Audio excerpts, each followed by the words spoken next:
Hello everyone. आज हम शुरू करने जा रहे हैं अपना ह्यूमन फिजियोलॉजी जो क्लास 11 एनसीईआरटी में है। ठीक है। ह्यूमन फिजियोलॉजी बायोलॉजी का बहुत बड़ा मेजर पोर्शन कवर करती है। ठीक है। और नीट में हर साल इसमें से काफी क्वांटिटी में क्वेश्चन आते हैं। अब ह्यूमन फिजियोलॉजी बहुत ही ज्यादा सिंपल है, पर इसमें कॉन्सेप्ट बनाना बहुत ज्यादा इम्पोर्टेंट है। बिना कॉन्सेप्ट के अगर तुम पढ़ने जाओगे, ठीक है, एक दिन तुम एनसीईआरटी पढ़ोगे, 1 या 2 दिन याद आएगी, तीसरे दिन फिर से सब कुछ भूल जाएगा। ठीक है। तो हमारा ऐसा रहेगा कि हम सबसे पहले कॉन्सेप्ट बनाएंगे, फिर उसके बाद एनसीईआरटी पढ़ेंगे, फिर उसको एनसीईआरटी को बार बार रिवाइज करते रहेंगे। हर 1 या 2 दिन में पूरा रिवाइज करोगे। ठीक है। कुछ एक्स्ट्रा नोट्स नहीं बनाने हमको, बस एक पेंसिल साथ में रखो, अपनी एनसीईआरटी खोलो, और जो मैं कुछ एक्स्ट्रा इंपॉर्टेंट बताऊंगा उसको अपनी एनसीईआरटी की साइड पे लिखना शुरू कर दो। ठीक है। फिजियोलॉजी में पहले बताया एक ही फंड है, कॉन्सेप्ट। कॉन्सेप्ट बनाओगे ना, बहुत ही ज्यादा इजी लगेगी यार, बहुत ज्यादा इजी, बहुत ज्यादा मजा आएगा पढ़ने में। तो चलो फिर शुरू करते हैं। तो इसका इंट्रोडक्शन ऐसा है कि food is one of the basic requirement of all living organism. जो फूड है, खाना है, वो जितने भी लिविंग ऑर्गेनिज्म है उनका बेसिक रिक्वायरमेंट है। जैसे हमारे किसी व्हीकल, कार को चलने के लिए एनर्जी चाहिए, फ्यूल चाहिए, वैसे ही जो हमारे लिविंग ऑर्गेनिज्म है, जो हमारी लिविंग बॉडी है, जो लिविंग टिश्यूज है, उनको फंक्शन करने के लिए, उनके मेटाबॉलिज्म के लिए फूड चाहिए होता है। क्योंकि फूड जो है हमें एनर्जी प्रोवाइड करता है। अब जो हमारे व्हीकल्स होते हैं, गाड़ियां होती है, उनमें जो फ्यूल हम यूज करते हैं, डीजल, पेट्रोल या कुछ भी, सीएनजी, उसमें जो एनर्जी लिबरेट होती है, हीट जो लिबरेट होती है, वो उसी टाइम रिलीज होती है और तब ही यूज हो जाती है। पर जो हमारा लिविंग ऑर्गेनिज्म है, जो हमारा लिविंग सिस्टम है, उसका एक मतलब ऐसा मैकेनिज्म है कि जो एनर्जी तुम निकाल रहे हो उसको तुम पहले स्टोर कर सकते हो, और उसको फिर जब तुम्हें जरूरत होगी तब उसको यूज कर सकते हो। ऐसा सच नहीं कि जिस टाइम खाना खाया उसी टाइम सारी एनर्जी रिलीज कर दी, ऐसा नहीं है। जब खाना खाया, एनर्जी को हमने एटीपीज में हमने स्टोर करके रखा, और जब हमको जरूरत, हमारी बॉडी को जरूरत पड़ेगी, तब हम उस एनर्जी को यूज करेंगे। ठीक है। जैसे तुम्हें अभी 4 या 5 घंटे बाद तुम्हें जिम करने जाना है, ठीक है, वहां पे तो तुम्हें बहुत ज्यादा एनर्जी चाहिए होगी वेट लिफ्टिंग के लिए। तो अभी तुम खाना खाओगे 5 घंटा पहला, तो ऐसा तो है नहीं कि सारी एनर्जी अभी रिलीज हो जाएगी और अभी तुम उछलने कूदने शुरू हो जाओगे, ऐसा कुछ भी नहीं है। एनर्जी, तुम खाना खाओगे, उसमें से एनर्जी निकलेगी, उसको तुम स्टोर करोगे एटीपीज के फॉर्म में। जब तुम जिम में वर्कआउट करोगे, तो तब जब तुम्हें एनर्जी चाहिए होगी, तो तब वो तुम एटीपीज को अपने यूज करोगे। ठीक है। तो ये एक बहुत ही ज्यादा बढ़िया तरीका है हमारी बॉडी का एनर्जी को स्टोर करने के लिए। ठीक है। तो the major component of our food are carbohydrates, proteins and fats. ठीक है। खाने में जो हमारा मेजर कंपोनेंट रहता है, वो कार्बोहाइड्रेट्स रहता है, प्रोटीन्स रहता है और फैट्स रहता है। ठीक है। Vitamin and minerals are also required in small quantities. जो विटामिन और मिनरल्स होते हैं वो भी हमारे फूड में इंक्लूड होते हैं, पर बहुत ज्यादा कम माइन्यूट क्वांटिटी में होते हैं। ठीक है। जो हमारा कार्बोहाइड्रेट होता है, जो हमारा प्रोटीन होता है, और जो फैट होता है, वो बहुत ज्यादा वास्ट क्वांटिटी में हमारी बॉडी को चाहिए होता है। विटामिन और मिनरल्स अगर हमारी बॉडी में एक्सेस में ले लिए जाएं तो टॉक्सिसिटी हो जाती है, which is very fatal to our body. ठीक है। तो इसलिए इनको कम क्वांटिटी में यूज करते हैं। वेरस कार्बोहाइड्रेट, जैसा पहला बताया, कार्बोहाइड्रेट, प्रोटीन्स और फैट हमको मेजर क्वांटिटी में चाहिए होता है। ठीक है। जो हमारी बॉडी का सबसे ज्यादा प्रेफर्ड रहता है वो कार्बोहाइड्रेट ही रहता है। ठीक है। क्योंकि कार्बोहाइड्रेट को मेटाबोलाइज करने के लिए ज्यादा टाइम नहीं लगता है, इसमें से एनर्जी हम ज्यादा जल्दी रिलीज करवा सकते हैं। बल्कि जो फैट होता है, फैट जो है सबसे ज्यादा एनर्जी रिलीज कर सकता है, पर इसमें प्रॉब्लम ये है कि फैट को मेटाबोलाइज करने के लिए बहुत ज्यादा टाइम लगता है, बहुत ज्यादा टाइम लगता है। ठीक है। तो हमारी बॉडी ने प्रेफर करा है कार्बोहाइड्रेट को सबसे पहले मेटाबॉलिज्म के लिए, ताकि हम जल्दी एनर्जी रिलीज कर सके, हमारी बॉडी को एनर्जी प्रोवाइड कर सके। तो मैन वर्सेस वाइल्ड तुम लोग देखते होगे, जो डिस्कवरी पे आता था, तो वैसे ही कंडीशन तुम्हारे साथ हो जाएगी, तुम कहीं जंगल में खो जाओ बहुत ही टाइम के लिए, कोई बहुत ज्यादा टाइम के लिए। तो सबसे पहले जो तुम्हारी वहां पे कोई तुम्हें खाना भी नहीं है, कुछ भी नहीं है, तो तुम्हारी बॉडी कैसे सर्वाइव करेगी? तो सबसे पहले तुम्हारी बॉडी जो है, जितने भी कार्बोहाइड्रेट्स तुम्हारी बॉडी में होंगे, सबसे पहले उसको यूज करेगी। ठीक है। जब कार्बोहाइड्रेट्स खत्म हो जाएंगे, तो बॉडी फैट पे आ जाएगी। ठीक है। फैट को मेटाबोलाइज करेगी, फैट से एनर्जी निकालेगी। फिर जब फैट भी खत्म हो जाएंगे, सबसे लास्ट में प्रोटीन्स बचेंगे, सबसे लास्ट में प्रोटीन मेटाबोलाइज होंगे, और इसके बाद अगर कुछ नहीं बचा तो फाइनली अल्टीमेटली डेथ हो जाएगी, ठीक है। तो हमारी बॉडी का प्रेफरेंस ऐसा रहता है। विटामिन और मिनरल्स जैसे मैंने बताया बहुत ज़्यादा कम क्वांटिटी में चाहिए होता है। और वो क्यों चाहिए होता है? विटामिन जो होते हैं हमारी बॉडी में कई सारे जगहों पे यूज होते हैं, जैसे कि ये कोएंजाइम की तरह यूज हो सकते हैं, ठीक है। जैसे हमारा विटामिन B12 जिसको हम कोबालमिन भी कहते हैं, ठीक है। ये हमारी बॉडी में हमारे आरबीसीज को प्रोड्यूस करने में बहुत ज़्यादा हेल्प करता है।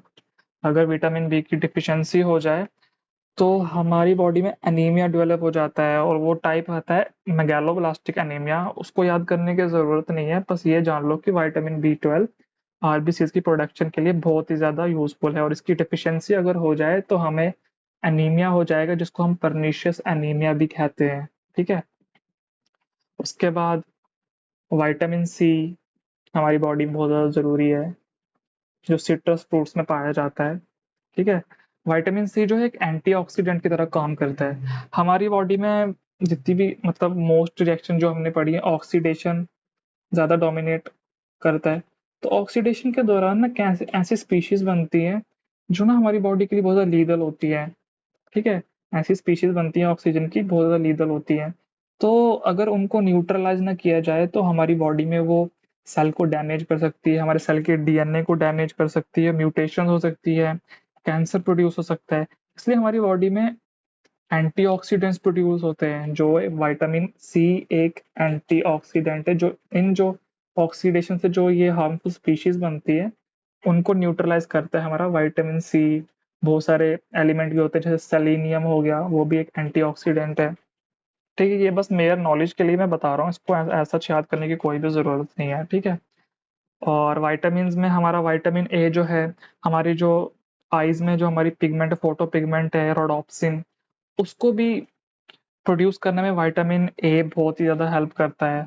तो उसके बाद जो मिनरल्स हैं, मिनरल्स में हमारा आयरन आ गया, कॉपर आ गया, सेलेनियम आ गया, मोलिब्डेनम आ गया, ठीक है। तो आयरन जैसे तुम्हें पता है कि हमारा जो हीमोग्लोबिन है उसका जो हीम हीम वाला पार्ट है उसमें जो है आयरन एक बहुत ही ज़्यादा मेजर रोल है आयरन का उसको प्रोड्यूस करने में। अगर आयरन की डेफिशिएंसी बॉडी में जाए तो फिर से एक एनीमिया हो जाता है, जिसको हम कहते हैं आयरन डेफिशिएंसी एनीमिया, ठीक है। और जो हमारा इलेक्ट्रॉन ट्रांसपोर्ट चेन है उसमें जितने भी जो उसमें इलेक्ट्रॉन ट्रांसपोर्ट चेन में जो हमारे वो साइटोक्रोम्स रहते हैं, साइटोक्रोम्स में भी आयरन रहता है, उनमें कॉपर रहता है। तो बहुत ज़्यादा ज़रूरी है विटामिन और मिनरल्स हमारी बॉडी के लिए, पर वो बहुत ज़्यादा माइन्यूट क्वांटिटी में हमें चाहिए होते हैं। एक्सेस में नहीं लेंगे क्योंकि टॉक्सिसिटी हो जाएगी और हमारी बॉडी के लिए हार्मफुल रहेगा, ठीक है। Food provides energy and organic material for growth and repair of tissue. अब फूड जैसे हमने पहले बताया, फूड से हमें एनर्जी मिलती है, इसको हमने पहले ही डिस्कस कर दिया है। और organic material for growth and repair of tissue, जब हमारी बॉडी में कोई कट लग जाएगा तो उसको रिपेयर होने में काफ़ी दिन लगते हैं। तो उसका मैकेनिज्म क्या है? उसके लिए भी तो एनर्जी चाहिए होती है ना, उसको भी एनर्जी चाहिए। अब जैसे हमारी फिंगर पे कट लग गया है, ठीक है, तो उसको रिपेयर करने के लिए हमारे जो सेल्स जो होंगे वो माइटोसिस करेंगे, ठीक है। एक कंट्रोल्ड माइटोसिस होगा, ठीक है। और माइटोसिस के लिए भी तो एनर्जी चाहिए, ठीक है। तो वही यहाँ पे लिखा हुआ है कि फूड जो है एनर्जी प्रोवाइड करता है ग्रोथ के लिए और रिपेयर ऑफ टिश्यूज। अब ग्रोथ इन द सेंस कि हम बचपन में छोटे हुआ करते थे, फिर धीरे धीरे एज के साथ हम बड़े हो जाते हैं, हमारा साइज बड़ा हो जाता है, हमारी हमारी लेंथ हमारी हाइट सब बड़ी हो जाती है, विड्थ गर्थ बढ़ती है, सब कुछ, ठीक है। तो वो एक ग्राउथ है, तो उसके लिए भी हमें एनर्जी चाहिए होती है, बिना खाने के तो नहीं हो सकता। और अगर खाने की डेफिशिएंसी हो जाए तो बहुत सारे डिसऑर्डर हो जाते हैं, जैसे मरासमस क्वाशोरकर, जो हम लास्ट में पढ़ेंगे, ठीक है। तो खाना बहुत ज़्यादा ज़रूरी है। तो उसके बाद है the water we take in plays an important role in metabolic processes and also prevent dehydration of the body. अब जो वाटर है, वाटर भी बहुत ज़्यादा ज़रूरी है हमारी बॉडी के लिए, इन द सेंस कि जितनी हमारी बॉडी में जितनी भी रिएक्शन, मेजॉरिटी ऑफ रिएक्शन जो होती है वो एक एक्वस मीडियम में होती है, ठीक है। बिना एक्वस मीडियम के वो प्रोसीड नहीं कर सकती, और एक्वस मीडियम कौन प्रोवाइड करेगा? हमारा वाटर, ठीक है। और डिहाइड्रेशन से भी बचाता है पानी। अगर बॉडी में पानी की कमी हो जाए, अगर वाटर की कमी हो जाए तो हमारा जो पूरा बैलेंस हो जाएगा, साल्ट्स वाटर का जो बैलेंस होगा वो पूरा डिस्टर्ब हो जाएगा। और हमारी बॉडी में अगर वो बैलेंस डिस्टर्ब हो गया तो बॉडी में एडीमा हो सकता है, बॉडी शॉक में जा सकती है, ठीक है। बहुत ही ज़्यादा लीदल इफेक्ट हो सकते हैं हमारी बॉडी में अगर वाटर की कमी हो जाए, ठीक है। Biomacromolecules biomacromolecules in food can not be utilized by your body in their original form. कि ये कह रहा है कि जो भी हम फूड बायोमैक्रोमोलिक्यूल मतलब जो कार्बोहाइड्रेट, प्रोटीन और फैट है, इनको बॉडी एज सच यूटिलाइज नहीं कर सकती है, ठीक है। इस टर्म पे ध्यान रखना, बायो इज वेरी इंपॉर्टेंट। जो भी मॉलिक्यूल्स हमारे लिविंग टिश्यू के साथ रिलेट करते हैं उनके साथ हम बायो यूज करते हैं। और मैक्रो मॉलिक्यूल्स, मैक्रो मतलब बिग, तो जो कार्बोहाइड्रेट, प्रोटीन और फैट्स, ये बहुत ज़्यादा बिग मॉलिक्यूल होते हैं। एज सच हमारी बॉडी इनको एब्जॉर्ब नहीं कर सकती है, इनको छोटे छोटे सिंपल फॉर्म में तोड़ना पड़ता है जिनको हमारी बॉडी एब्जॉर्ब करती है। They have to be broken down and converted into simple substances in the digestive system. वही हमने कहा कि इनको पहले तोड़ना पड़ता है छोटे छोटे टुकड़ों में और सिंपल फॉर्म में कन्वर्ट करना पड़ता है, जो हमारे डाइजेस्टिव सिस्टम उसको एब्जॉर्ब कर सकता है और यूटिलाइज कर सकता है। दिस प्रोसेस, ये लाइन बहुत इंपॉर्टेंट है, this process of conversion of complex food substances to simple absorbable form is called digestion. तो डाइजेशन का डेफिनेशन ही यही है कि बायोमैक्रोमोलिक्यूल्स को तोड़ना है, उनको सिंपल फॉर्म में कन्वर्ट करना है जिनको हमारी बॉडी एब्जॉर्ब कर सके और यूटिलाइज कर सके। इस ओवरऑल प्रोसेस को हम डाइजेशन कहते हैं। और ये कैरी करता है हमारा digestive system by mechanical and biochemical methods. हमारी बॉडी फूड को डाइजेस्ट करती है दो तरीकों से, ठीक है, दो तरीकों से। एक तो आ गया मैकेनिकल। एक हम करते हैं यहाँ पे, ये पेज खराब नहीं करते, एक पेज ऐड करते हैं हम इसके बाद, ठीक है।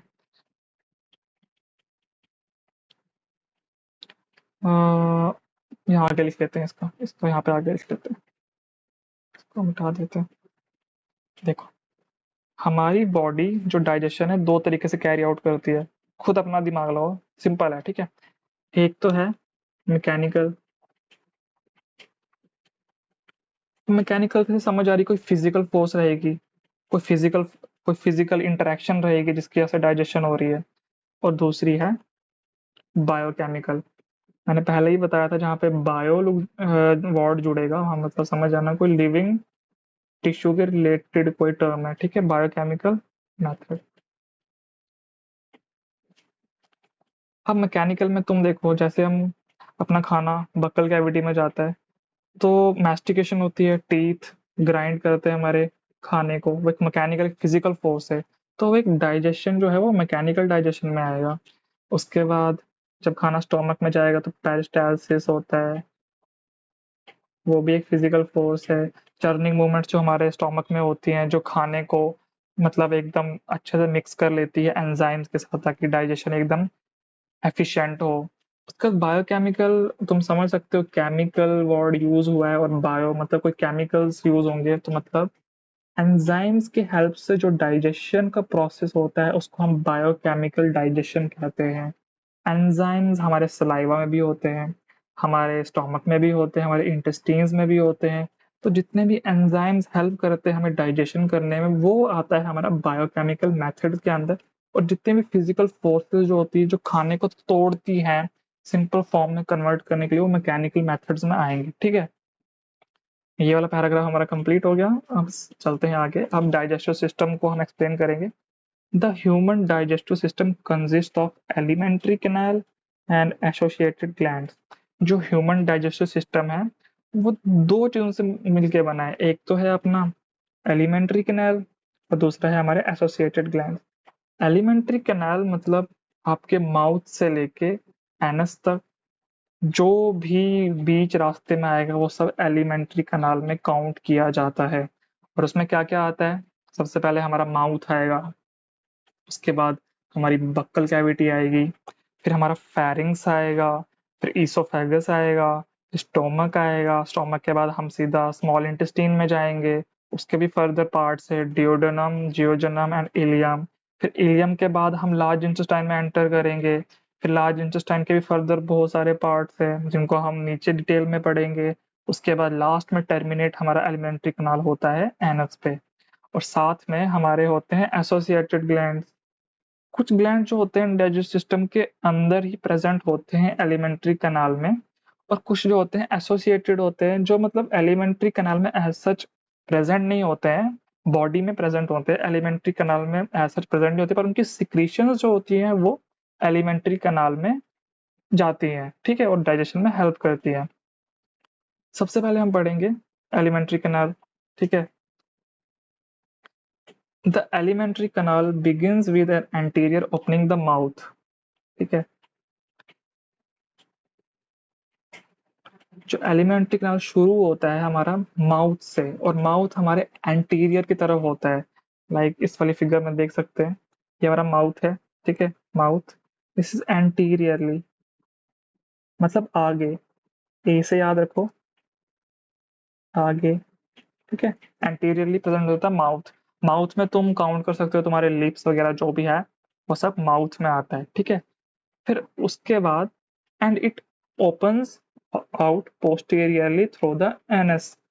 देखो शुरू हो रहा है हमारा एलिमेंट्री कैनाल माउथ से, ठीक है, माउथ से शुरू हो रहा है और टर्मिनेट हो रहा है एनस से। और जो एनस होता है वो पोस्टीरियर की तरफ प्रेजेंट होता है। पोस्टीरियर कैसे याद रखेंगे, पी से याद रखो, पीछे, ठीक है। माउथ हमारा एंटीरियरली प्रेजेंट होता है और एनस हमारा पोस्टीरियरली प्रेजेंट होता है, ठीक है, यही यहाँ पे लिखा हुआ है। The mouth leads to the buccal cavity और ओरल कैविटी। जब माउथ से हम अंदर एंटर करते हैं तो हम पहुंच जाते हैं अपनी बक्कल कैविटी है, जिसको हम ओरल कैविटी भी कहते हैं। ये सब चीजें याद रखना। एमसीक्यूज में बक्कल कैविटी की जगह पे ओरल कैविटी लिख देंगे, कंफ्यूज मत होना, एकदम बिल्कुल करेक्ट है। इसको हम बक्कल कैविटी भी कह सकते हैं और ओरल कैविटी भी कह सकते हैं। अब ये कह रहा है the oral cavity has a number of teeth and a muscular tongue. अब वो कह रहा है जो हमारी बक्कल कैविटी है उसके अंदर बहुत सारे टीथ होते हैं और एक मस्कुलर टंग होती है, हमारी जीभ होती है जो मसल्स की बनी होती है, बहुत सारे मसल्स की बनी होती है।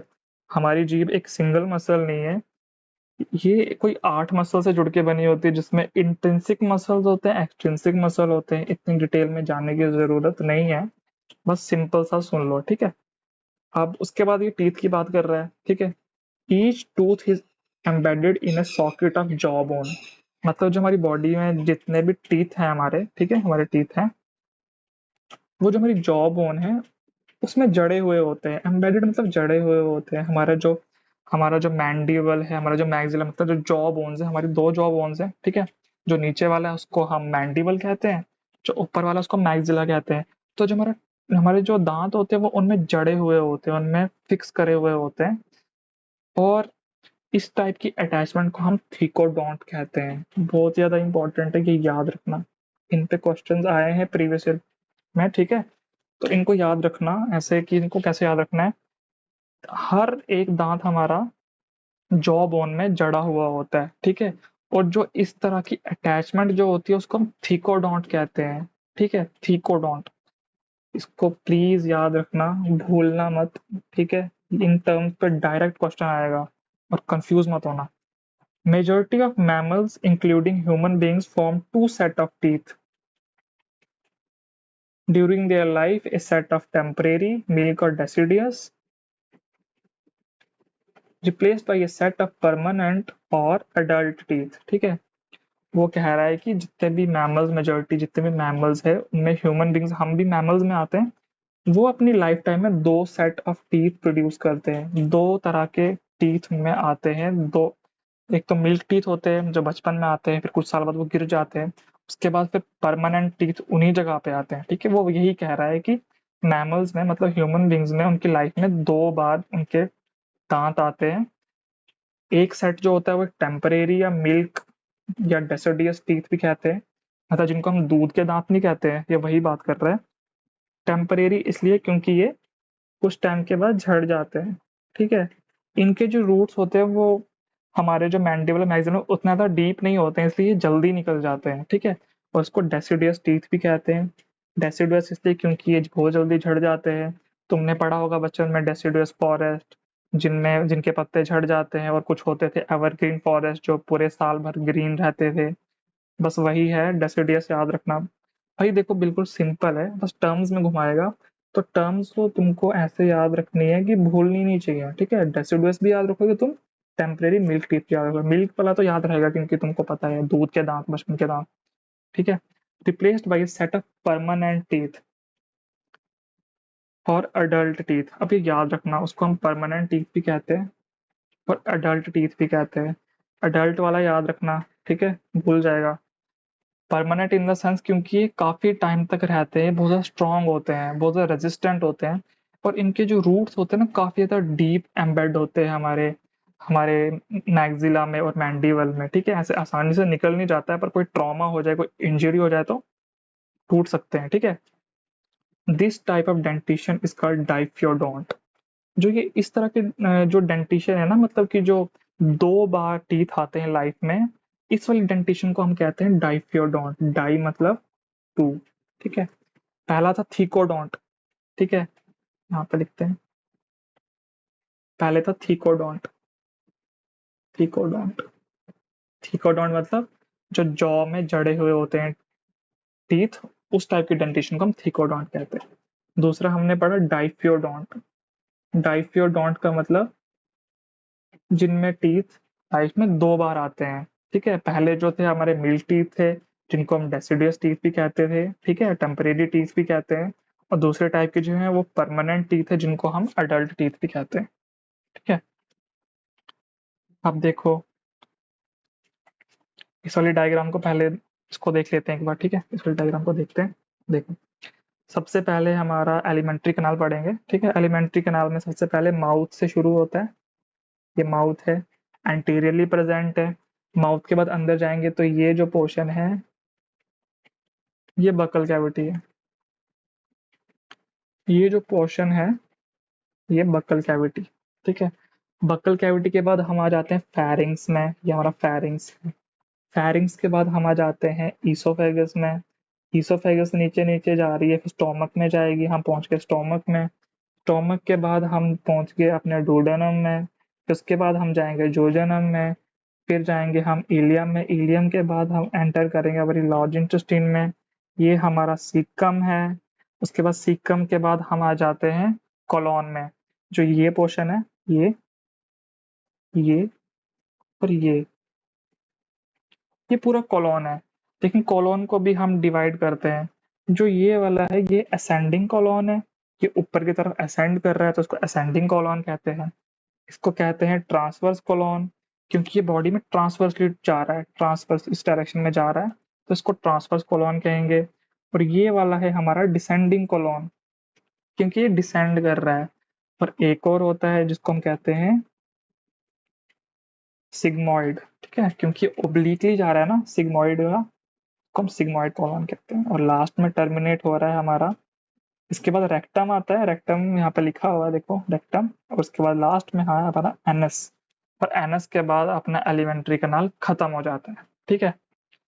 देखो यहाँ पे एक बार इस फिगर को इसमें देख लेते हैं। देखो, ओरल कैविटी मतलब बक्कल कैविटी, सब मैक्सिलरी, ये तो ग्लैंड है, एसोसिएटरी ग्लैंड, ये अभी हमने अभी नहीं पढ़ेंगे, ठीक है। उसके बाद फेरिंग्स आता है। फेरिंग्स के बाद ईसोफेगस ये आ गया हमारा। उसके बाद हमारा स्टोमक आ गया। उसके बाद हमारा लिवर आ गया, ठीक है, गॉल ब्लैडर आ गया, पैनक्रियाज आ गया, डुओडेनम आ गया। इसके बाद हमारा ये जोजेनम है, ठीक है, इलियम है। उसके बाद हमारा सीकम है, और ये देखो छोटा सा portion finger like tubular projection जिसको हम वर्मीफॉर्म अपेंडिक्स कहते हैं। उसके बाद कोलोन है, एनस है, ठीक है। सेम डायग्राम रिपीट होगी। फिर से वहां से कंटिन्यू करते हैं, कहाँ थे हम। An adult human has 32 permanent teeth. एक एडल्ट ह्यूमन में 32 टोटल टीथ होते हैं, ठीक है। बचपन में जो मिल्क टीथ होते हैं वो 32 नहीं होते हैं। अब जो टीथ भी हैं उनमें भी बहुत ज्यादा हेटेरोजेनिसिटी होती है, ठीक है, एक तरह के नहीं होते हैं। टीथ हमारी बॉडी में अलग अलग तरीके के होते हैं, ठीक है। और इस वाली टाइप के डेंटिशन को हम कहते हैं हेटेरोडोंट। हेटेरो मतलब डिफरेंट टाइप, होमो मतलब सेम, हेटेरो मतलब डिफरेंट, उसको हम हेटेरोडोंट कहते हैं, ठीक है। अब किस किस तरह के टीथ होते हैं हमारी बॉडी में उनके नाम हैं incisors, canine, premolars and molars, ठीक है। जो सबसे आगे होते हैं ना हमारे टीथ, जिनसे आप बाइट करते हैं उनको हम इंसीजर्स कहते हैं। कितने रहते हैं? 8 होते हैं, 4 ऊपर 4 नीचे, उनको हम इंसीजर कहते हैं। उसके बाद आते हैं कैनाइन्स। कैनाइन्स होते हैं जिनसे हम टिगर करते हैं, ठीक है। और वो जो शार्प टीथ होते हैं ना हमारे, शार्प, उनको हम कैनाइन कहते हैं। जो हमारे जो जानवर रहते हैं जैसे कि डॉग्स रहते हैं, कैट रहते हैं, उनमें ये वाले टीथ बहुत डेवलप रहते हैं, ठीक है। उसके बाद आते हैं प्रीमोलर्स। कैनाइन के जो साथ में होते हैं, ठीक है, उनको हम प्रीमोलर कहते हैं। और जो लास्ट के रहते हैं ना उनको हम मोलर्स कहते हैं। अब इसको एक बार समझना पड़ेगा कि ये कैसे हमारी बॉडी में रहता है। एक बार हम डायग्राम बनाते हैं ताकि हमें समझने में दिक्कत ना हो। जो इसमें जो ये डेंटल फॉर्मूला दिया है ना, ये अडल्ट का है, ठीक है। जो ये 2 1 2 3 2 1 2 3 है, ये एडल्ट का फॉर्मूला है, एडल्ट डेंटिशन। चाइल्ड का डेंटिशन का फॉर्मूला अलग होगा, लेकिन हमारी बुक में एडल्ट का ही लिखा है तो हम बस यही लेके चलेंगे, ठीक है। लेकिन थोड़ा सा ओवरव्यू ले लेते हैं कि ह्यूमन डेंटिशन कैसे बदलती है। तो एक स्कल बनाते हैं, ठीक है, अच्छे से समझते हैं इसको।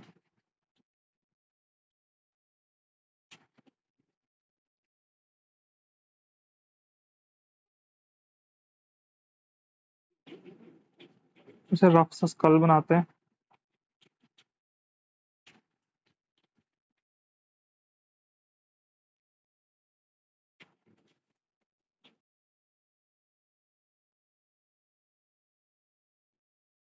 ये हमारा मैंडिबल,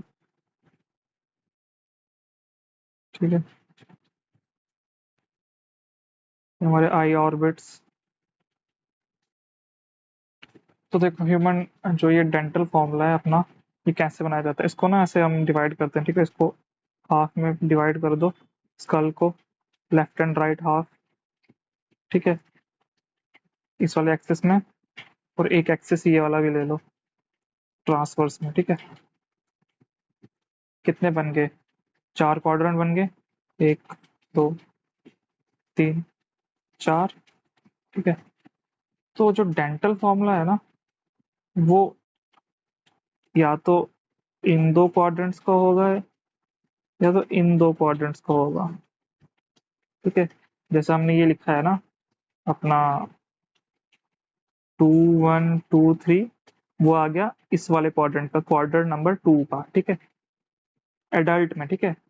और ये एक ऐसे, इसको ऐसे करेंगे। और जो नीचे वाला 2 1 2 3 है, क्वाड्रेंट नंबर 4 के टीथ की डेंटिशन है, मतलब लेकिन आधे में, मतलब ये आधे में, इस साइड, इस साइड। इसको इसको करते हैं राइट साइड, लेफ्ट साइड, ठीक है। ये हमने उसको लेफ्ट, हाँ ये लेफ्ट साइड है, राइट साइड है, ठीक है। तो राइट साइड में आधा आधा करना है, मतलब ये वाला, ये जो है ना ये वाला, अरे यार, मतलब इसको ना आधा करना है।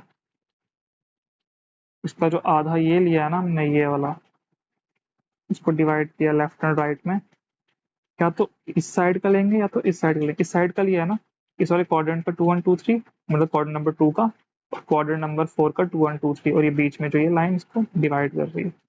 इस साइड का अगर लेना होगा हमको तो ऐसे ही लेंगे, लेफ्ट वाले अपर वाले जॉ का आधे का 2 1 2 3, मतलब क्वाड्रेंट नंबर 1 के टीथ 2 1 2 3, और क्वाड्रेंट नंबर 3 के भी टीथ 2 1 2 3, और ये एडल्ट का है, ठीक है।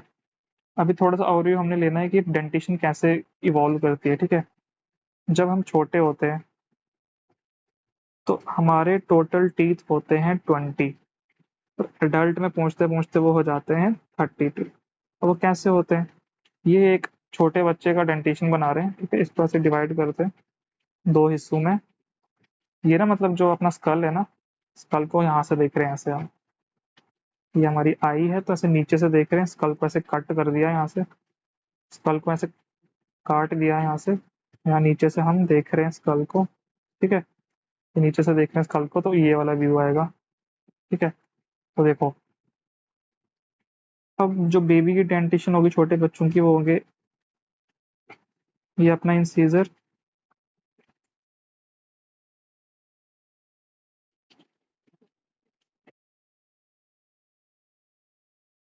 देखो ये हम जॉ बना रहे हैं अपना। एक मिनट। ठीक है, अपने जॉ को हम नीचे से देख रहे हैं। ठीक है, सबसे पहले एकदम ऐसे स्टिक डायग्राम नहीं बन पाएगी, पर मैं समझाने की कोशिश करूंगा। बीच में हम एक प्लेन ड्रॉ कर देते हैं जिसको हमारी बॉडी को हाफ हाफ में डिवाइड कर देगा। ठीक है, तो देखो ये आगे हमारे कैनाइन। ठीक है, ये अपर वाला जा है। ठीक है, हमारा मैक्सिला है ये कैनाइन है। चार हैं तो चार नीचे भी होंगे, वो अभी हम ड्रॉ नहीं कर रहे हैं, वो बस तुम बस इमेजिन करो। ठीक है, उसके बाद कैनाइन के आएंगे तो दोनों तरफ, इस तरफ भी एक, इस तरफ भी एक, मतलब ठीक है, तो नीचे वाले जॉ में भी दो होंगे। उसके बाद आते हैं हम प्रीमोलर्स पे। ठीक है, प्रीमोलर्स एक इस तरफ, दो हो गए इस तरफ और दो इस तरफ भी ड्रॉ कर देंगे। ये है आगे हमारे प्रीमोलर्स। वैसे चार नीचे भी होंगे नीचे वाले जॉ में। इसके बाद फिर लास्ट में इसको अलग कलर से बनाते हैं, मोलर्स को अलग कलर से बनाते हैं। ये आ गया हमारे मोलर्स। ठीक है, तीन इस तरफ, तीन इस तरफ, कितने हो गए? छः, और छः नीचे भी हो जाएंगे। ठीक है, अब इनको काउंट करते हैं कि टोटल कितने हो गए। One two three, one two three four five six seven eight nine 10 11 12 13 14 15 16। 16 आगे ऊपर जो हमें इसको दो से मल्टीप्लाई करो, ये चला जा भी है तो टोटल 32 टीथ आएंगे। ठीक है, 32। अब हम डेंटल फॉर्मूला के बारे में पढ़ेंगे। Arrangement of teeth in each half of the upper and lower jaw in the order ICPNN is represented by a dental formula. मतलब जो हमारे टीथ का अरेंजमेंट होता है हमारे, या तो देखो, हाँ, ऐसा करो कि अपने स्कल को हाफ में डिवाइड कर दो। ठीक है, हाफ में, एक राइट साइड एक लेफ्ट साइड। अब जो एक तरफ का जो जॉ आ रहा है, या तो राइट साइड देखो या तो लेफ्ट लेफ्ट साइड देखो, उस जॉ की डेंटेशन को एक फॉर्मूला के तौर पे रिप्रेजेंट किया जाता है। ठीक है, जैसे जैसे बनाते हैं, अपना स्कल बनाते हैं। अपना स्कल बनाया, ऐसे रफ डायग्राम बना रहा हूँ, ऐसे सटीक बनाने की जरूरत नहीं है।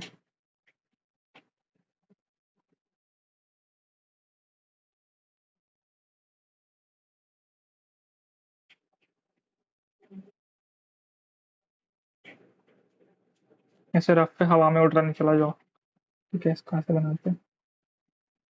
देखो, इसको हाफ में डिवाइड कर दो।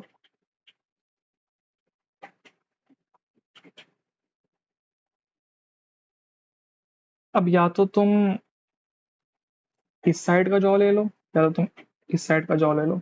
अब जो इसका हाफ जो होगा, ठीक है, जिसका हाफ होगा, इस साइड के टीथ और इस साइड के टीथ, या तो इस तरह, इस वाले इसको लेते हैं हम लेफ्ट साइड, इसको लेते हैं हम राइट साइड।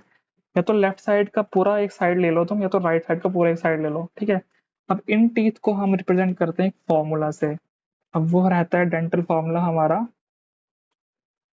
2 1 2 3। ये अपर जाका है, मैं लेफ्ट का ले रहा हूँ, लेफ्ट के अपर जाका 2 1 2 3, मतलब जो ये वाला यहाँ का लिया। उसके बाद हम लेफ्ट साइड के लोअर जा का भी 2 1 2 3। ये बन गया हमारा डेंटल फॉर्मूला, और इसमें रिप्रेजेंट करते हैं। टू जो है अपना इंसीजर्स हैं, one canine, two premolar, three है अपना मोलर। मतलब देखो ना, जो ऊपर हमने डायग्राम बनाई थी बिल्कुल एकदम डिट्टो इसके साथ मैच कर रही है। देखो, एक साइड इसे लेफ्ट साइड समझते हैं, इसको इसको राइट साइड समझते हैं। हमने लेफ्ट साइड का लिया ना, तो इसको एक बार डिक्टेट करते हैं इसके साथ। देखो, दो इंसीजर हाफ साइड, ठीक है, दो इंसीजर, ये एक दो। ठीक है, पर एक कैनाइन एक साइड, एक कैनाइन, तो ये वाला एक कैनाइन ये हो गया। ठीक है, दो प्रीमोलर एक साइड है, लेफ्ट साइड। ठीक है, हमने लेफ्ट साइड का डेंटल फॉर्म लिखा है, दो कैनाइन एक साइड। अब देखो, दो सॉरी दो प्रीमोलर एक साइड। ठीक है, ये देखो एक दो, और लास्ट में तीन मोलर एक तरफ के लेफ्ट साइड के। ठीक है, तीन, एक दो तीन, तो बन गया ये वाला एक 2 1 2 3। अब वैसे ही जो लोअर जॉ होगा ये वाला लेफ्ट साइड का, वो उसका लिखा हुआ है ये नीचे वाला। ठीक है। ये कोई फ्रैक्शन नहीं है और न्यूमरेटर डिनोमिनेटर ऐसा कुछ भी नहीं है, बस डेंटल फॉर्मूला को रिप्रेजेंट करने के लिए इस तरीके से लिखा जाता है। ठीक है, पढ़ते हैं इसको, आगे कंटिन्यू करते हैं। The hard chewing surface of teeth made up of enamel helps in the mastication of food. अब जो हमारा टीथ होता है, हमारा जो टीथ होता है, टीथ बनाते हैं, हमारे टीथ की जो ये सरफेस होती है ना ऊपर वाली, जिस सब्सटेंस से बनी होती है उसको हम एनामल कहते हैं। कुछ लोग एनामल भी कहते हैं, मैं एनामल कहता हूँ। ठीक है, और ये हमारी बॉडी की सबसे हार्डेस्ट सब्सटेंस है, बहुत ज़्यादा हार्ड होती है। ठीक है, इसके ऊपर जो कवरिंग रहती है टीथ के ऊपर, ये अपना टीथ है।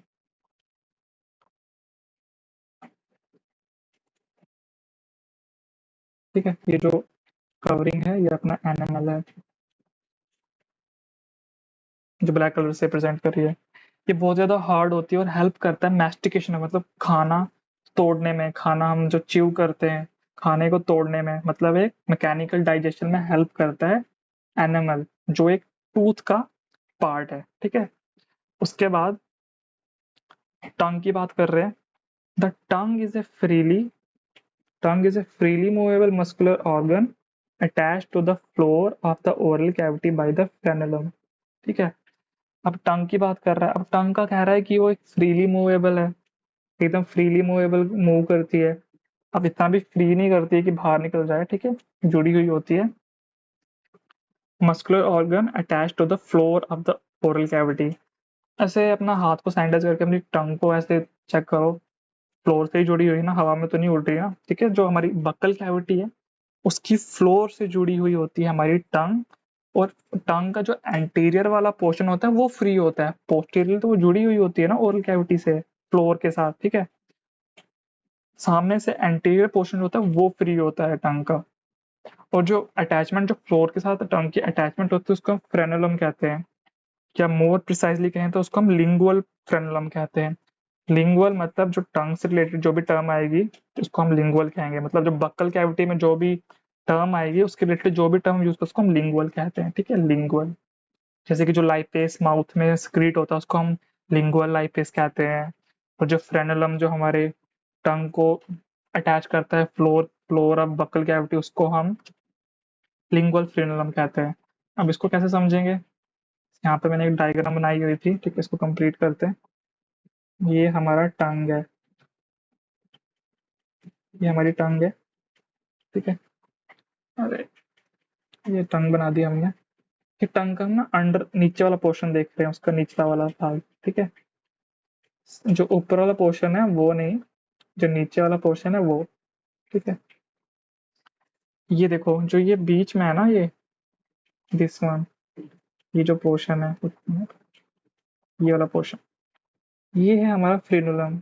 ठीक है, जब तुम अपने टंग की अंडर साइड फिंगर से टच करोगे ना तो मैं फील होगा कुछ कुछ मसल टाइप का, जो जो कनेक्ट कर रहा है हमारे टंग के अंडर सरफेस को हमारे ओरल कैविटी के फ्लोर के साथ, उसको हम फ्रेनुलम कहते हैं।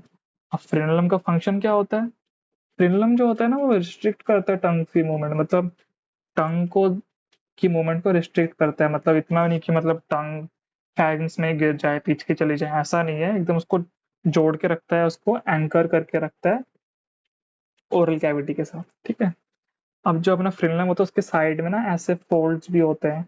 ये एनसीईआरटी में नहीं लिखा है पर मैं बता रहा हूँ, याद करने की कोई भी जरूरत नहीं है, जिसको हम प्लाइका फिम्ब्रिएटा कहते हैं। ठीक है, अब यहीं पे हमारी वीन्स होती हैं, इसको ब्लैक से ड्रॉ करते हैं। वीन्स होती है जिनको हम डीप लिंगुअल वीन्स कहते हैं। ठीक है, तुम्हारे टंग के अंडर साइड ब्लूइश ब्लूइश देखना, टंग की निचले साइड चेक करना तो ब्लूइश ब्लूइश कलर होगा, वो वीन्स रहती है। ठीक है, टंग के अंडर साइड, तो ऐसा रहता है टंग का। कहाँ पूछे थे हम, हाँ ठीक है। The upper surface of the tongue has small projections called papillae.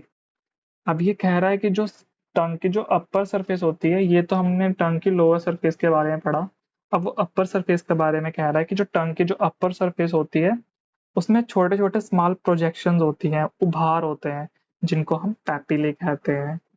इसको याद रखना, भूलना मत, पैपिले वर्ड बहुत इंपॉर्टेंट है। ठीक है, उसने कहा कि जो टंग की जो अपर सरफेस होती है उसमें छोटे छोटे उभार होते हैं, प्रोजेक्शंस होती है, जिनको हम पैपिले कहते हैं। Some of which bear taste buds, ये बहुत इंपॉर्टेंट है, सम वर्ड जो है ना बहुत इंपॉर्टेंट है। क्वेश्चन में लिख देगा all of which bear taste buds, और एक जगह लिखेगा some of which bear taste buds. अब तुमने अच्छे से समझा होगा, कॉन्सेप्ट से समझा होगा, तो तुम सही करोगे। तुम्हें पता होगा कि सब में टेस्ट बर्ड्स नहीं होते हैं, कुछ में टेस्ट बर्ड्स होते हैं और कुछ में नहीं होते हैं। अब जो जिसने ऊपर ऊपर से पढ़ा होगा वो तो सोचेगा कि हाँ एनसीईआरटी में कुछ लिखा था कि टेस्ट बर्ड्स होते हैं, पर उसको ये नहीं पता है कि सब में नहीं होता, तो वो गलत क्वेश्चन करके आ जाएगा ना। तो ऐसा नहीं है कि हम सोचते हैं कि एनसीईआरटी बहुत ईजी है। छोटा छोटा लिखा है पर बहुत टेक्निकल टर्म्स है, कंफ्यूज करने वाली टर्म्स है, ठीक है। तो हर एक टेस्ट बर्ड, हर एक पैपिला में टेस्ट बर्ड नहीं होता है।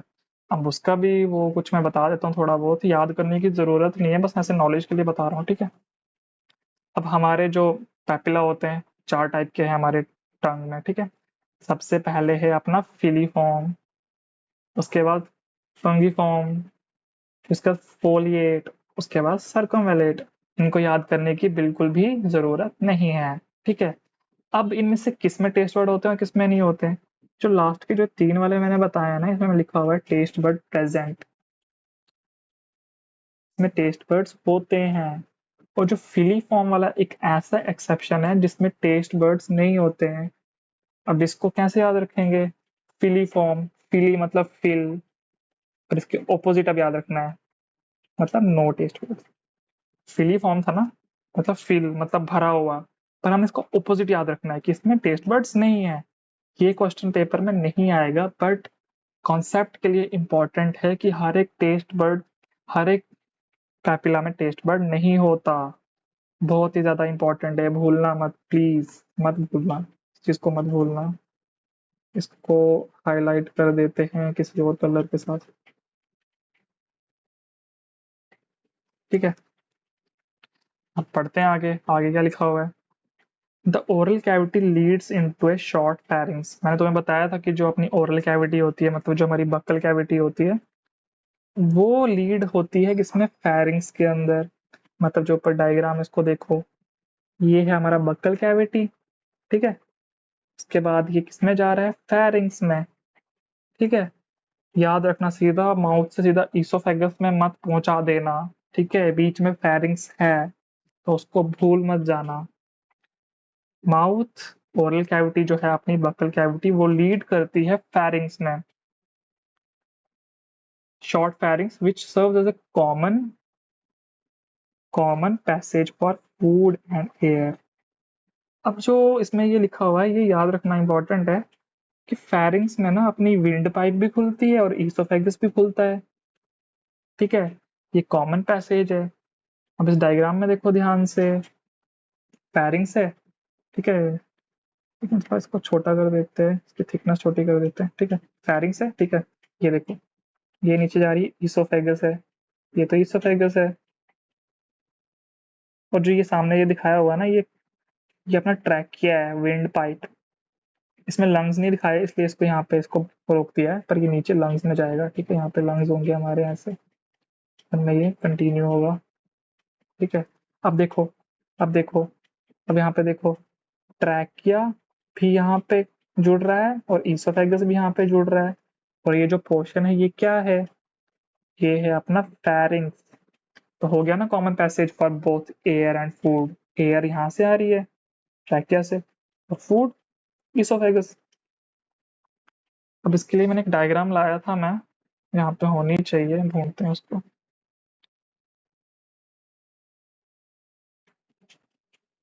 शायद मैंने ऐड नहीं करी उसको, मैंने ऐड नहीं करी वो डायग्राम, मैंने तो लाई थी पर शायद नहीं है। पर तुमको मैंने जो समझाना था मैंने समझा दिया, ठीक है। ऐसा कुछ हार्ड एंड फास्ट मुश्किल कोई डिफिकल्ट चीज नहीं है, बस ये छोटी सी चीज थी जो मुझे मुझे तुम्हें समझानी थी कि जो अपना जो बकल कैविटी होता है, बकल कैविटी डायरेक्टली ईसोफेगस में नहीं खुलता, ठीक है। बीच में फेरिंग्स भी होता है, जिसको तुम बिल्कुल भी नहीं भूलोगे, ठीक है। The oral cavity leads into a short pharynx which serves as a common passage for food and air. ठीक है, food and air. ठीक है. The esophagus and the trachea windpipe open into the pharynx. ठीक है, जो esophagus और जो trachea होती है वो pharynx में खुलती है. अब ऐसा मत सोचना कि ये उल्टा खाना उल्टा चल रहा है, ये बस समझाने के लिए चल रहा है कि ये अपना pharynx है, यहाँ से esophagus जा रही है, तो यहाँ से अपना trachea जा रहा है, तो दोनों की ओपनिंग जो है ये और ये pharynx में खुल रही है, बस ये समझाने की कोशिश कर रहा है ये. ठीक है. एक कार्टिलेजिनस फ्लैप, अब इसको याद रखना, जो फ्लैप है ये कार्टिलेज का बना हुआ है, इसलिए याद रखना कि कार्टिलेजिनस फ्लैप. कार्टिलेजिनस फ्लैप जो है वो है अपना इपिग्लॉटिस. ठीक है. जो हमारा ट्रैकिया है ना, विंड पाइप, इसको यार साफ कर देते हैं. जो हमारा विंड पाइप है ना, देखो ये वाला पोर्शन, विंड पाइप की ओपनिंग को हम कहते हैं ग्लॉटिस. याद रखना इसको, opening of windpipe is known as glottis. अब जो ग्लॉटिस है उसके ऊपर एक कवरिंग होती है जिसको हम कहते हैं इपिग्लॉटिस. इपी मतलब अपॉन, मतलब ग्लॉटिस के ऊपर, तो ग्लॉटिस के ऊपर जो कार्टिलेजिनस फ्लैप है उसको हम कहते हैं इपिग्लॉटिस. अब इसका क्या फंक्शन होता है, जब तुम खाना खाते हो, ठीक है, जब तुम खाना निगलते हो, तो अब मैंने कहा कि फेरिंग्स में दो ओपनिंग्स होती है, ट्रैकिया की भी और ईसोफेगस की भी, तो खाना तो कहीं भी जा सकता है. ठीक है, खाने की तो कोई आंखें तो है नहीं कि वो बोलेगा कि मेरे को ईसोफेगस में ही जाना है, तो खाना तो कहीं भी जा सकता है. और अगर खाना गलती से ट्रैकिया में चला गया तो फिर तुम्हें पता है फिर खाना कहाँ जाएगा, अपना लंग्स में जाएगा, और लंग्स का कोई दूर दूर तक नाता नहीं है खाने को डाइजेस्ट करने में, तो इसलिए हमें चोकिंग हो जाएगी, खांसी आएगी, तो इवन सम टाइम बहुत ज़्यादा लीथल हो जाएगा. तो कभी-कभी तुमने नोटिस किया होगा ना, कभी पानी चला जाता है गलती से पानी पीते वक़्त, तो वो यही होता है कि जो एपिग्लॉटिस है वो अच्छे से कंप्लीटली बंद नहीं हो पाता और थोड़ा-सा फूड या पानी चला जाता है, जिसकी वजह से हमारा रिफ्लेक्स सिस्टम एक्टिवेट हो जाता है, जिससे हमें खांसी आता है. खांसी जो है हमारी कफ है वो ट्राई करती है वो खाने को बाहर निकालने के लिए, वो हमारी बॉडी का प्रोटेक्टिव मैकेनिज्म है. ठीक है, तो यही यहाँ पे लिखा हुआ है. ठीक है, the cartilaginous flap prevents the, हाँ, prevents the entry of food into the glottis. Glottis मतलब ओपनिंग ऑफ विंड पाइप, जो मैंने तुम्हें अभी बताया. ग्लॉटिस है ओपनिंग ऑफ विंड पाइप, उसके ऊपर जो कार्टिलेज का बना हुआ फ्लैप है उसको हम एपिग्लॉटिस कहते हैं, जो प्रिवेंट करता है खाने को ट्रैकिया के अंदर जाने से जब हम खाना निगलते हैं. ठीक है, ड्यूरिंग swallowing. नॉर्मली वो ओपन रहता है, पर जब हम खाना खाते हैं तो वो उसके ऊपर ऐसे बंद हो जाता है उस ढक्कन की तरह, और उसकी अपनी विंड पाइप की ओपनिंग को बंद करते हैं ताकि खाना सिर्फ ईसोफेगस में ही जाए. अब हम पढ़ेंगे ईसोफेगस के बारे में. अब ईसोफेगस के बारे में क्या लिखा हुआ है, तो oesophagus is a thin long tube which extend posteriorly. ये वर्ड याद रखना, एंटीरियरली पोस्टीरियरली बहुत ज्यादा कंफ्यूज करेगा, posteriorly passing through the neck, thorax and diaphragm.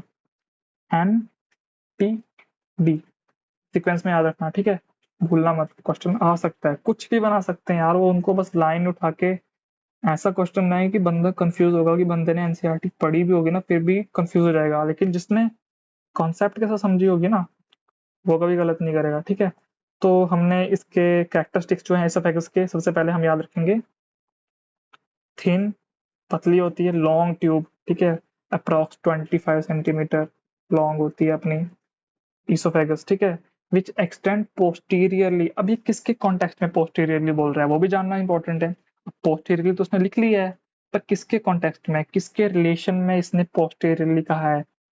तो ये वाली डायग्राम देखो, ये इसको ऐसे याद रखो कि ये अपना एंटीरियर की तरफ है और ये पोस्टीरियर की तरफ है. ठीक है, ये एंटीरियर, पोस्टीरियर.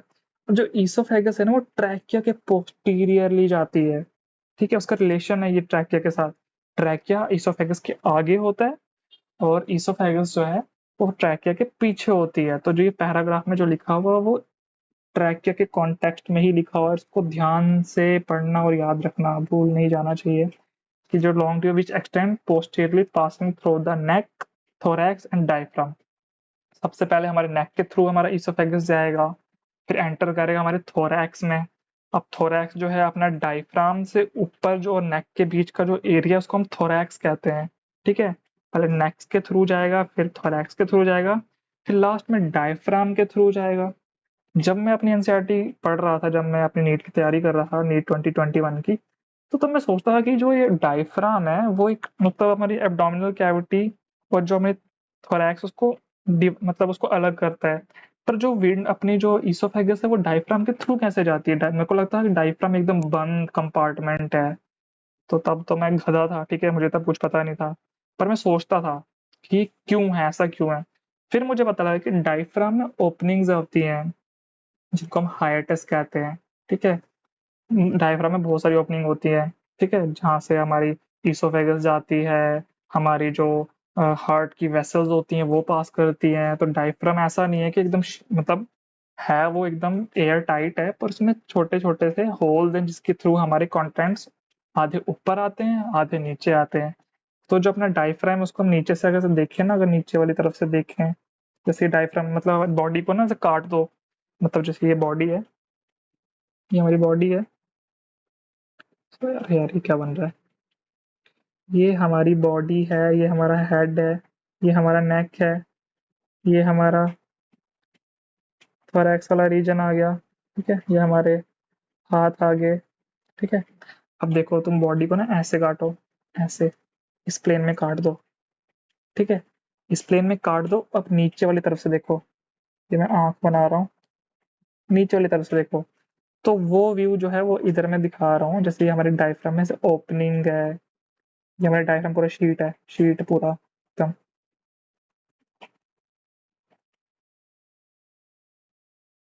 तो जो ओपनिंग है ना ये वाली, इसके थ्रू हमारी ईसोफेगस नीचे आएगी, ठीक है। तो ये मैं तुम्हें समझाना चाहता था। अब इसको ये एनटीडी कैसे याद रखेंगे, भूल जाएगा वहां पे, पहले नेक फिर थोरैक्स फिर डायफ्राम।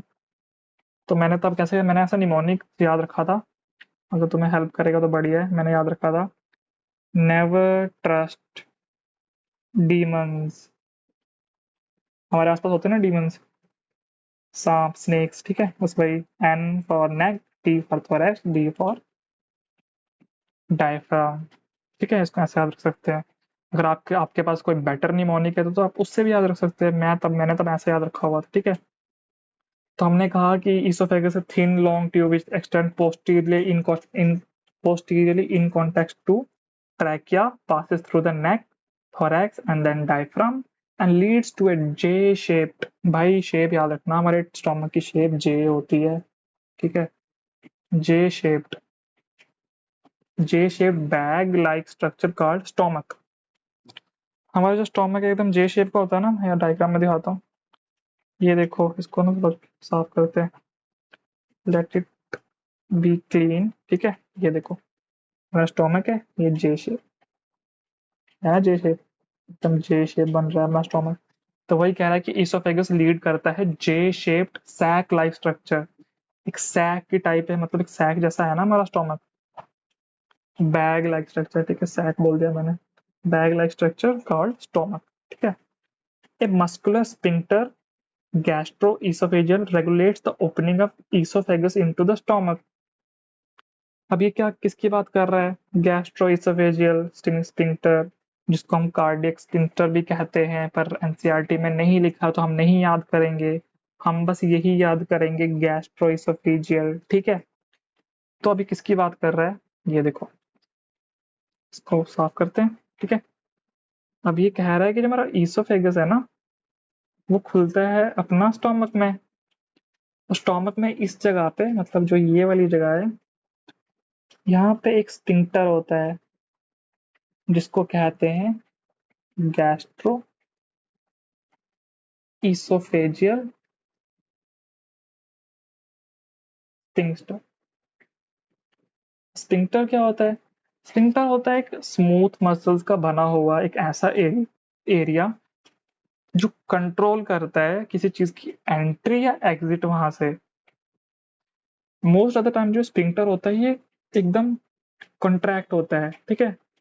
इसकी टोन एकदम हाई होती है। टोन मतलब उसमें कितना ज्यादा कॉन्ट्रैक्ट है, कितना ज्यादा उसमें कॉन्ट्रैक्ट किस स्टेट में है, कितनी कॉन्ट्रैक्टेड स्टेट में है, वो उसकी टोन है। जितनी ज्यादा टोन उतनी ज्यादा कॉन्ट्रैक्टेड, जितनी कम टोन उतना ज्यादा फ्लैसिड, ठीक है। तो नॉर्मली जो होता है हमारा स्फिंक्टर क्लोज होता है, नॉर्मली क्लोज होता है। अब क्लोज क्यों होता है? अगर ये स्फिंक्टर खुला हुआ होगा तो तुम्हें पता है कि हमारे स्टोमक में एसिड HCl प्रोड्यूस होती है, ठीक है। अगर ये बंद नहीं होगा, अगर ये खुला हुआ होगा तो एसिड जो है वो वापस से रिफ्लक्स हो सकता है ईसोफेगस में। हमारा एसिड यहाँ स्टोमक से ईसोफेगस में जा सकता है, जिसकी वजह से हमारी ईसोफेगस में बहुत ज़्यादा इरिटेशन हो सकती है।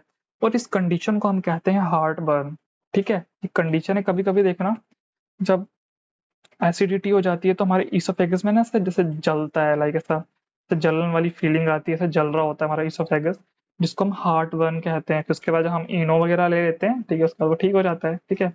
तो वही कंडीशन है कि अगर ये नॉर्मली ये क्लोज रहता है, ये खुलता तब है जब खाना ऊपर से नीचे आ रहा होता है, जब खाना यहाँ पहुंच गया होता है तब ये खुलता है। उसके बाद खाना जब पास हो जाता है अपना स्टोमक में, फिर से ये बंद हो जाता है, ठीक है। तो इसका फंक्शन ये है। अगर नॉर्मली ये खुला रहा तो हमारे स्टोमक के जितने भी कंटेंट है वो सारा ईसोफेगस में वापस आएगा, जिसकी वजह से हमारी ईसोफेगस की जो लाइनिंग है वो इरिटेट हो जाएगी और वहां पे इन्फ्लेमेशन हो सकती है, ठीक है। इस वाली कंडीशन को हम जर्ड भी कहते हैं। इसको याद करने की कोई भी जरूरत नहीं है। इसका मतलब है gastro oesophageal reflux disease. Gastro oesophageal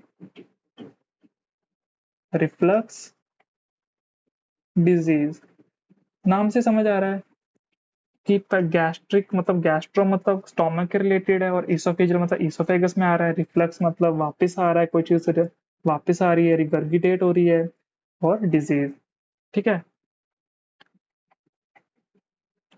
पर इसको याद करने की कोई भी जरूरत नहीं, इसको मैं मिटा दे रहा हूँ, ठीक है।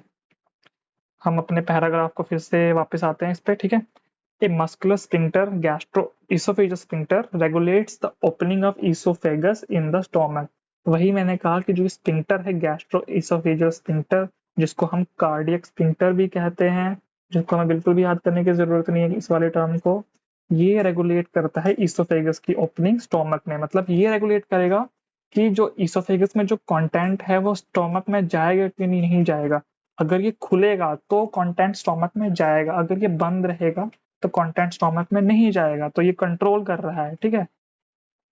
और गैस्ट्रिक के कंटेंट को वापस नहीं भी जाने दे रहा है। अगर वो वापस जाने देगा तो हार्ट बर्न होगा, ठीक है, जो एक बहुत ज्यादा इरिटेट करने वाली सिचुएशन है, ठीक है। The stomach located in the upper left portion.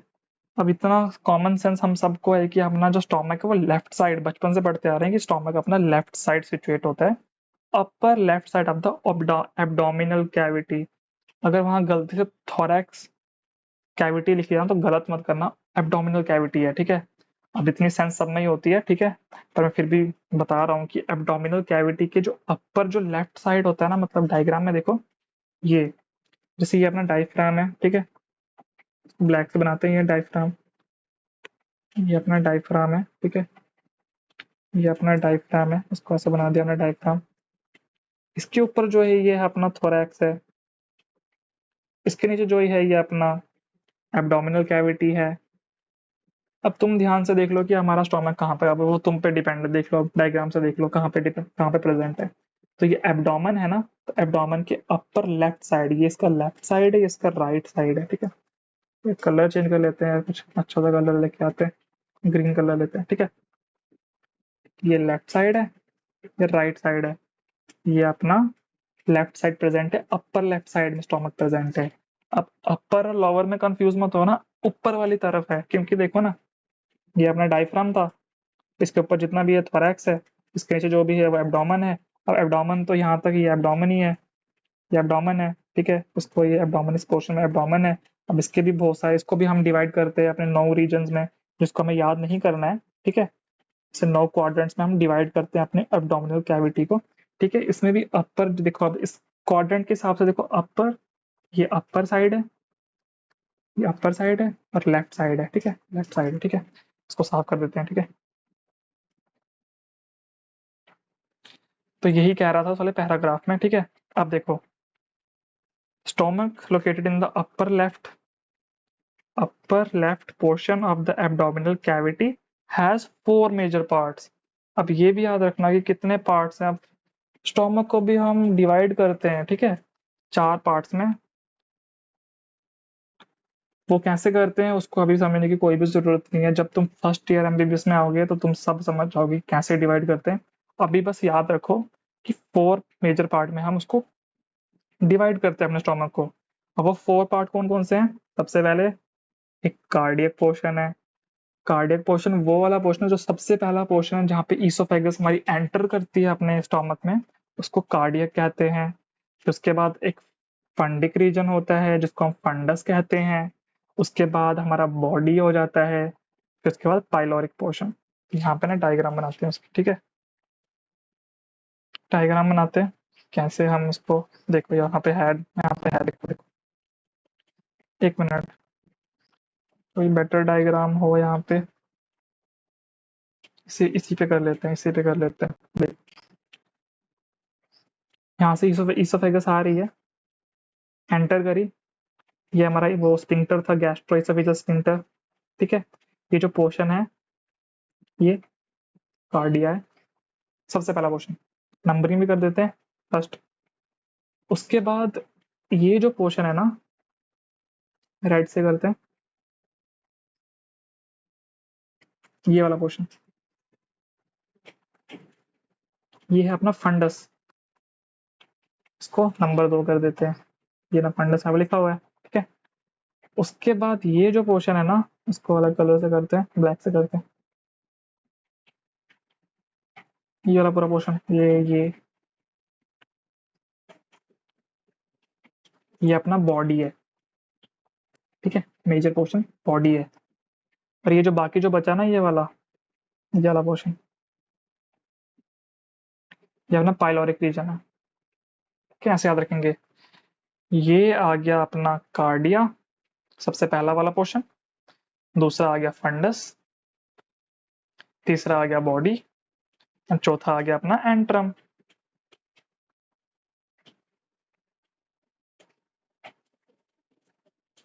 ठीक है, सॉरी एंट्रम नहीं, पाइलोरिस। ठीक है, मैंने गलती से एंट्रम बोल दिया। अब जो पाइलोरिक एंड है ना, उसको भी फर्दर डिवाइड करते हैं दो दो रीजन में, जो हमें जानने की भी जरूरत नहीं है, बस पाइलोरिक एंड याद रखना। ठीक है, ठीक है, बस इतना काफी है इस जानने के लिए इस लेवल पे। ठीक है, कार्डियक पोर्शन है, एक फंडिक रीजन है, एक बॉडी है और एक पाइलोरिक।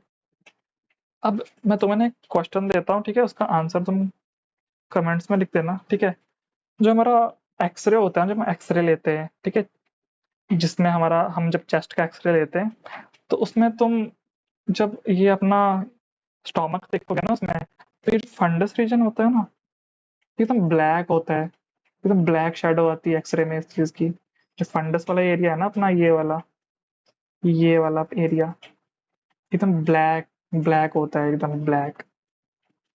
अब वो क्यों होता है तुम लोग कमेंट्स में लिखोगे। ठीक है, तुम मेरे को बताओगे कि क्यों ब्लैक होता है, उसको रिसर्च करो, गूगल देखो, इंटरनेट पे देखो, ढूंढो और मेरे को बताओ। ठीक है,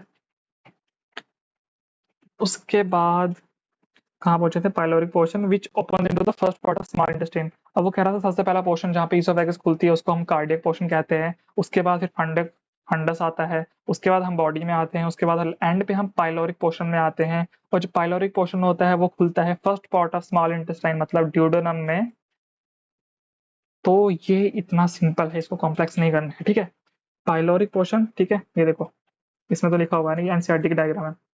फंडस, कार्डियक, अब इसमें ये जब दिखाया गया कार्डियक का, तो कार्डियक पोर्शन ये है। ठीक है, तो वहाँ पे एग्जाम में गलत मत करना, एकदम इस डायग्राम को रट के जाना। और ये बॉडी है और ये पाइलोरिक है, फिर पाइलोरिक एंड हमारा शुरू हो रहा है सीधा ड्यूडेनम में जा रहा है, मतलब स्मॉल इंटेस्टाइन की सबसे पहला पार्ट है, मतलब ड्यूडेनम। और वही लिखा हुआ है यहाँ पे कि जो पाइलोरिक पोर्शन है वो ओपन करता है, which open into the first part, first part of small intestine, ठीक है। अब यहाँ तक था, स्टोमक का यहीं तक था, ठीक है।